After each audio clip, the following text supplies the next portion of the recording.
సాయిధరం తేజ్ గారు ఇంకొంతమంది మేల్ వాళ్ళు కూడా కామెంట్స్ చేశారు, చాలా మంచిగా కామెంట్స్ చేస్తూ ఇలాంటి వాటిని స్ట్రిక్ట్ గా బ్యాన్ చేయాలి, ఇలాంటి వాటిని మనం ఎంకరేజ్ చేయకూడదు అని అదే సోషల్ మీడియా పాజిటివ్ గా రెస్పాండ్ అయిన సందర్భాలు మనం చూసాం. సో ఇక్కడ ఏంటంటే మనం గమనించాల్సిన పాయింట్ మైండ్ సెట్, ఒక్కొక్కరి మైండ్ సెట్ ఎట్లా వర్క్ అవుతుంది అనేది మనం గమనించాలి. కొంతమంది సైకాలజీ ఎంత పర్వెట్ కి వెళ్ళిపోతుంది అనే దానికి ఎగ్జాంపుల్ వీళ్ళైతే, కొంతమంది సోషల్ రెస్పాన్సిబిలిటీలో ఎలా రియాక్ట్ అవుతున్నారు, మన సమాజానికి మనం మంచి చేయకపోయినా పర్లేదు చెడ్డ చేయకుండా ఉండాలి అనే దానికి ఎలా కొంతమంది తీసుకుంటున్నారు అనేది మనం గమనించాలి. సో వీళ్ళ విషయానికి వస్తే నేను కొన్ని వీడియోస్ చూడడం జరిగింది. అసలు ఏంటి వీళ్ళ స్టోరీ ఏంటి, వాళ్ళ ఆ పర్టికులర్ వీడియోలోనే ఇలా చేశారా ఏంటి అని వాళ్ళ బ్యాక్గ్రౌండ్ చెక్ చేసినప్పుడు దానిలో ఒక లేడీ వచ్చి అమ్మ అనే ఒక టాటూని ఒక టాటూస్ దగ్గర వేయించుకుంటున్నప్పుడు చేసిన కామెంట్స్ ని కూడా వాళ్ళు ఎంత బ్యాడ్ గా మాట్లాడారంటే, సో నాకు అది చూసినప్పుడు ఏమనిపించిందంటే వీళ్ళ సైకాలజీ వాళ్ళ ఇంట్లో కూడా వాళ్ళ మదర్ అండ్ ఫాదర్ పక్కన పక్కన కూర్చొని మాట్లాడుకుంటున్నప్పుడు కూడా అంతే నీచంగా ఆలోచిస్తారా వీళ్ళు అనేది నాకు భయం కల్పించింది. ఒక రకమైన పానిక్ కి గురయ్యాను.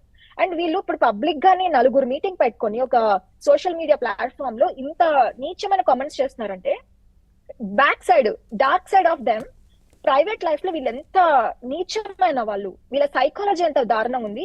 ఆల్రెడీ వీళ్ళు పర్సనల్ లైఫ్ లో ఎంతమంది అమ్మాయిలకి ఏమైనా అన్యాయం చేశారా లేకపోతే రేప్స్ ఏమైనా చేశారా మనకి ఇప్పటిదాకా బయట రాలేదు. సో ఆ రకంగా కూడా గవర్నమెంట్ చొరవ తీసుకొని ఇన్వెస్టిగేషన్ చేయాల్సిన అవసరం ఉంది. కమింగ్ టు ద సైకాలజీ, ఇప్పుడు మనం పనిష్మెంట్స్ అని ఎలా మాట్లాడుతున్నామో, పనిష్మెంట్స్ ఒక్కటే సరిపోవండి, వీళ్ళకి మైండ్ వర్క్ జరగాలి. ఇప్పుడు ఏదైనా ఇన్సిడెంట్ జరిగినప్పుడు పనిష్మెంట్స్ ఇచ్చినప్పుడు మనం సొసైటీలో లాంటి కంటిన్యూస్ గా చూస్తూనే ఉన్నాం. నిజంగా పనిష్మెంట్స్ కి జనాలు భయపడి మారుతారు అనుకుంటే గనక.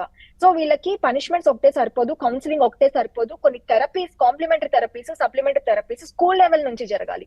ఇలాంటి వాళ్ళు, నాకు తెలిసింది ఏంటంటే వాళ్ళ ఫాదర్ ఒక ఐఏఎస్ ఆఫీసర్ అని, వాళ్ళ మదర్ ఒక సైకాలజిస్ట్ అని, వాళ్ళ మదర్ కొన్ని welfare women and children welfare లో కూడా పనిచేయడం జరిగింది. సో అలాంటి మంచి ఫ్యామిలీస్ లో పుట్టిన వీళ్ళే ఇలాంటి సొసైటీకి ఇలాంటి రాంగ్ మెసేజ్ ఇస్తూ సొసైటీని, సోషల్ మీడియాని ఇంత దారుణంగా అబ్యూస్ చేస్తూ ఉంటే మనం ఏం మాట్లాడగలం? సో నేనేమంటానంటే చిన్న లెవెల్ నుంచి, స్కూల్ లెవెల్ నుంచి వాళ్ళ బిహేవియర్ పైన మనం ఏం చెప్పిస్తున్నాం, స్కూల్లో ఎలాంటి టీచ్ చేస్తున్నాం మనము అనేది చిల్డ్రన్ లెవెల్ నుంచి తీసుకురావాల్సిన అవసరం ఎంతైనా ఉందండి. గవర్నమెంట్ కూడా ఇప్పుడు ట్రాఫిక్ రూల్స్ మనం చిన్నప్పుడే నేర్పిస్తాం, లెఫ్ట్ సైడే వెళ్ళాలి, రోడ్ క్రాస్ చేసి అప్పుడు ఇలాంటి రూల్స్ ఫాలో అవ్వాలని. సో స్కూల్ లెవెల్లో ఎలాంటి మనిషి బిహేవియర్ ఉండాలి అనేది ప్రాపర్ గైడ్ లైన్స్, ప్రాపర్ మనకు ఒక ఇన్స్ట్రక్షన్స్ ఉంటే గనక ఇలాంటివి పెద్దయి సొసైటీకి ఇలాంటి వాళ్ళని మనం తయారు చేసిన వాళ్ళం అవ్వమండి. సో గవర్నమెంట్ అన్ని రకాలుగా రూట్ లెవెల్ నుంచి ఆలోచించాల్సిన అవసరం ఉంది. అండ్ యాజ్ హిప్నోథెరపిస్ట్ నేను వీళ్ళకి ఒక ఫ్రీ సెషన్ ఇచ్చి వాళ్ళ బిహేవియర్ ని, ఎందుకు రూట్ కాజ్ ఏంటి, వీళ్ళు పర్సనల్ గా ఏమైనా ఫీల్ అయ్యారా, దేని వలన వీళ్ళు ఇంత పబ్లిక్ గా వచ్చి ఒక చిన్న పాప మీద కూడా ఇలాంటి సెక్షువలైజింగ్ అండ్ రకరకాల కామెంట్స్ చేయడానికి రీజన్ ఏంటి తెలుసుకుని I really want to work for them. నా సెషన్ ఇచ్చి కనీసం కొంతైనా సొసైటీకి ఇలాంటి వాళ్ళని దూరం చేయాలనుకుంటున్నానండి.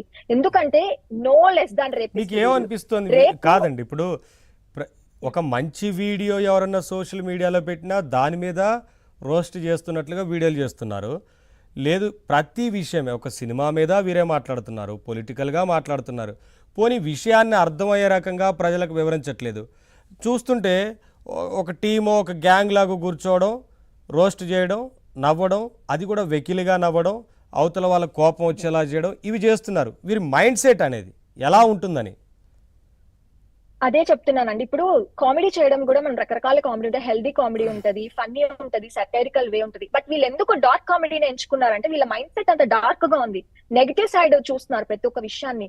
సో వీళ్ళకి మైండ్ వర్క్ జరగాల్సిన అవసరం ఎంతైనా ఉందండి. ఇలాంటి బిహేవియర్ సొసైటీలో తిరగడానికి వీల్లేదు, ఎందుకంటే వీళ్ళు 10 మందిని చెడగొడతారు. ఫర్ ఎగ్జాంపుల్ ఇప్పుడు కొత్తగా మనం వింటున్నాం డార్క్ కామెడీ అనేది. చిల్డ్రన్ ఎవరైనా వాట్ ఈస్ డార్క్ కామెడీ అని చెప్పి గూగుల్లో చేస్తే అది ఏ అడల్ట్ దీని గురించి వచ్చింది అనుకోండి, వాళ్ళు చాలా అట్రాక్ట్ అవుతారు. జనరల్ గానీ మనం జనాలు పాజిటివ్ కంటే కూడా నెగిటివ్ కి అట్రాక్ట్ అవుతాం. సో పిల్లలు ఇలాంటివి చూసినప్పుడు వాళ్ళ పీర్స్ తో గానీ వాళ్ళ స్కూల్ ఫ్రెండ్స్ తో గానీ షేర్ చేసుకోవడం, దాన్ని ఇంకొక 100 మందికి షేర్ చేయడం, ఇలా ఎలా అంటే ఒక కంటిన్యూషన్ చైన్ లాగా అయిపోతుంది. సొసైటీకి చాలా డేంజర్. ఇలాంటివి ఆపాలంటే మనం వాళ్ళ బ్రెయిన్ మీద వర్క్ చేయాల్సిన అవసరం ఉంది. ఇలాంటివి చూస్ చేసుకొని డార్క్ కామెడీ లాంటివి పబ్లిక్ గా చెప్తున్నారంటే వాళ్ళ సైకాలజీ ఎంత నెగిటివ్ గా ఉందో, ఎంత భయంకరంగా ఉందో మనం థింక్ చేసుకోవచ్చు, ఈజీగా అర్థం చేసుకోవచ్చు. సో డెఫినెట్లీ గవర్నమెంట్ ఈ దిశగా ఇలాంటి సప్లిమెంటరీ థెరపీస్ ఎంకరేజ్ చేయడానికి ఒక అవకాశం దీన్ని ఒక అవకాశంగా తీసుకొని సపోర్ట్ చేయాల్సిన అవసరం ఎంతైనా ఉంది. ఖచ్చితంగా వీళ్ళ లాంటి వాళ్ళని, ఇలాంటి పర్సనాలిటీస్ టూ డేంజరస్ అండి. ఒక రేప్ చేసిన వాడు రేప్ చేస్తే వాడు ఒక్కడికే తెలుస్తుంది. మనం పనిష్మెంట్స్ గురించి తర్వాత మీడియాలో చర్చిస్తూ ఉంటాం, ఇలా చేశారు మనం ఇలా పనిష్మెంట్ అని. కానీ ఇలాంటి వాళ్ళు ఇన్స్టెంట్ గా కొన్ని లక్షల మందికి నెగటివిటీని స్ప్రెడ్ చేసేస్తున్నారు. చాలా డేంజరస్ ఇది. Especially children mind set immediate గా మానిపులేషన్ కి గురవుతుంది ఇలాంటివి చూసినప్పుడు. Especially 10th class, inter first year, second year, degree first year లో ఉన్న మైండ్ సెట్ చాలా ఇలాంటి అడల్ట్ మీద వచ్చే కామెడీని ఈజీగా అట్రాక్ట్ అవుతారండి. అది సొసైటీకి అంత మంచిది కాదు. పనిష్మెంట్ తో పాటు మైండ్ వర్క్ చాలా చాలా ఇంపార్టెంట్. ఎస్, మీరు అన్నట్టుగా పనిష్మెంట్ తో పాటు మైండ్ వర్క్ అవసరం. అవును సార్, నాకు ఒక రిక్వెస్ట్ అంటే, దయచేసి మీడియాలో చూపించేటప్పుడు మటుకు ఆ పాపని వాళ్ళ ఫాదర్ ని కొంచెం బ్లర్ చేయండి. వాళ్ళు ఓపెన్ గా చేశారని అదే తప్ప మనం చూపించట్లేదు. అవును, దయచేసి కొన్ని ఛానల్స్ అది అతిక్రమించి మనం బ్లర్ తోనే చూపిస్తున్నాం. అవును, కరెక్ట్. కొన్ని కొన్ని కొన్ని చిన్న యూట్యూబ్ ఛానల్స్ కానీ కొంతమంది ఆ పాపని ఇంకా వాళ్ళ ఫాదర్ ని డైరెక్ట్ గా చూపించేస్తున్నారు. సో ఈ వేదిక ఏబిఎన్ డిజిటల్ ప్లాట్ఫామ్ వేదికగా అందరిని రిక్వెస్ట్ చేసేది ఏంటి అంటే, వాళ్ళ ఐడెంటిటీని కాస్త సీక్రెట్ గా ఉంచండి దయించి. ఎందుకంటే ఆ పాపకి ఇంకా చాలా భవిష్యత్తు ఉంది. పెద్ద అయ్యాక ఇలాంటివి ఎన్నో ఫేస్ చేయాల్సి ఉంటుంది. ఇదంతా రికార్డ్ ఉంది. ఇప్పుడు మీడియా కూడా మాట్లాడుతుంది, రేవంత్ గారు కూడా మాట్లాడారు, రేవంత్ అన్న కూడా మాట్లాడిండు, డీజీపీ గారు కూడా యాక్షన్ తీసుకుంటా అన్నారు. సో ఇది ఇది డెఫినెట్ గా వాళ్ళకి గుణపాఠంగా ఉంటుంది. వాళ్ళకి ఎంతవరకు శిక్ష పడుతుందో ఇంకా మనకి ప్రశ్నార్థకంగానే, ఆ శిక్ష వీళ్ళిద్దరికి ఈ ఆ శిక్ష పడాలనే మీలాంటి వారు కానీ అందరూ ఇవాళ యాక్టివిస్టులు బయటకు వచ్చి మాట్లాడేది. డెఫినెట్ పడుతుందండి. నాకు ఇక్కడ పడకపోయినా డెఫినెట్ గా అక్కడ పడుతుంది అన్న నమ్మకం ఉంది. యా, చిట్టిబాబు గారు,